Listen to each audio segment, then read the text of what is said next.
welcome to Alpha Centurion. I'm Alpha, and today we're going to be talking about Ghostbusters. Ghostbusters Afterlife, actually. As you can see, I do love Ghostbusters. The first movie is, I think, a great and amazing movie, probably one of the best movies of all time. I liked the second movie. I know some people didn't, but I like Ghostbusters too. There were some video games and comic books afterwards. Unfortunately, I have not read the comics. I wish I had. But I did play the video games. And this video game is my favorite sequel to any of the Ghostbusters, to any of the Ghostbusters stuff. The Ghostbusters video game, I believe it was on maybe Xbox first, at the very end of its cycle. And then got re-released on Nintendo, on the Switch. It's a great game. I recommend you play it. If you love Ghostbusters, if you love the first two movies, play that movie. It's a perfect sequel or trilogy. Then came the movie a few years ago with the female Ghostbusters, and that movie was just not my cup of tea. It wasn't for me. Ghostbusters Afterlife is a beautiful film. It's not perfect, but it is beautiful. Please go watch this film. Go watch Ghostbusters Afterlife. The positives of the film are A, it's true to the lore. It's wonderfully acted. All the actors do a great job. Even the most minor actors play their part well. The dialogue and the writing is beautiful. It's great. The characters are acted with sincerity. The writing makes sense. The plotting is proper. The directing, the shots, the cinematography, everything's good. The editing, beautiful. The editing is beautiful. So what's the negative? First off, they do a thing that a lot of movies do now that I really don't like, where they degrade a character to bring another character up, and they really dirtied up Egon. I don't think that was necessary. You could have told this exact same story without having to dirty him up, or even make it sound like you're going to dirty him up, and then at the very end, redeem it and say, hey, what these characters said wasn't true. They were just saying that to cover up for themselves, but that never happened. There was a way to play it that wasn't insulting to the fans or insulting to the character, and they didn't do that. So that's one negative. Another negative is that it concentrates too much on the family of Egon, and it doesn't give any kind of hint or any kind of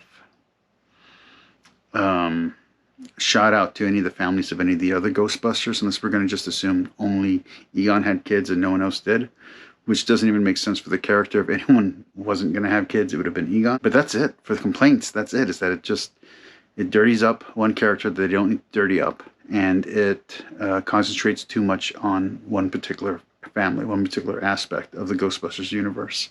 Everything else about the film is amazing. This is a great film. If you're hesitant to go watch it because it's going to be children as the main lead, don't be. The lead actress in this holds her own. She carries the movie on her back, man. She's a great actress. If you're worried about it having too much nostalgia, don't worry about that either. The nostalgia is just right. It's the right. It's peak nostalgia, okay? It's just right. It's just like, it was cooked to just the right point. Even some of the stuff that doesn't make sense early on for the callbacks will make sense by the end of the film.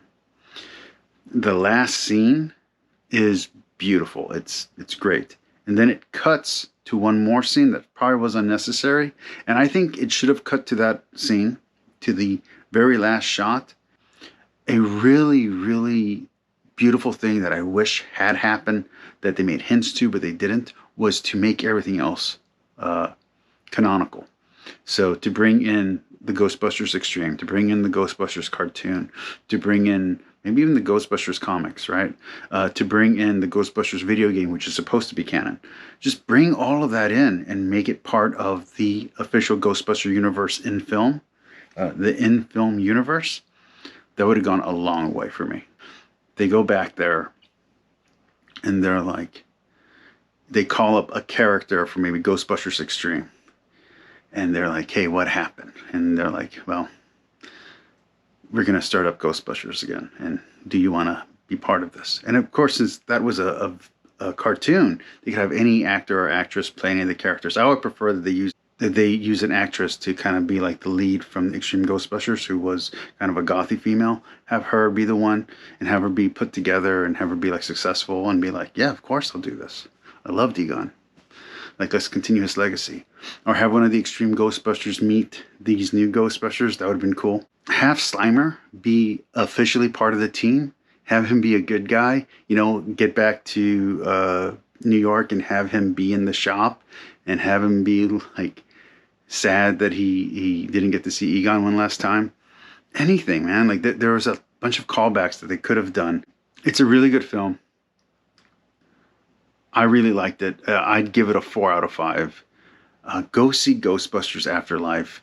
If you have kids, take them to see it. I was a little kid when I saw Ghostbusters, and it influenced my life.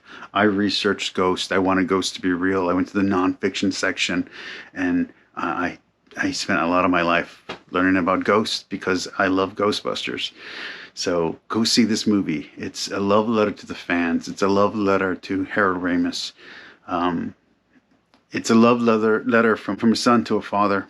And I think that's where the mistake happened in the movie. If there's any mistake, it's going to be that he was identifying a particular character in the movie with his own father.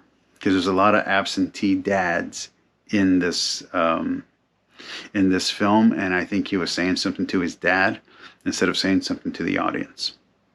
Anyway, peace, like, and subscribe. I hope you like this review. Talk to you all later.